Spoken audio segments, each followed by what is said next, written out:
How to request to join someone's TikTok live. So first of all, you have to open the TikTok application and make sure that you're logged in with your account. Now, in order to locate the person's live stream, what you have to do is either you can search their profile on the search bar, or if you want to join some random live, then tap on the live option from the top left corner.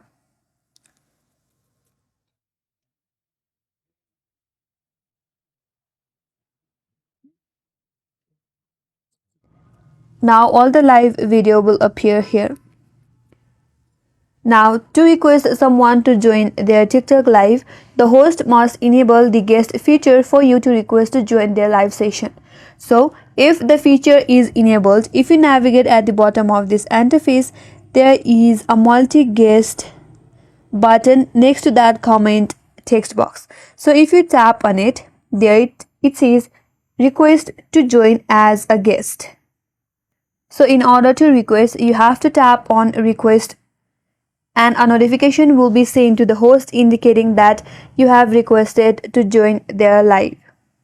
Now, the host will see your request and either accept or decline it. If the host accepted, your video feed will appear alongside the host in a split screen format. So that's how you can request to join someone's TikTok live. And that's all for this video. Hope this video was helpful. And if you're new to our channel, consider subscribing. Thanks for watching and stay tuned for more videos.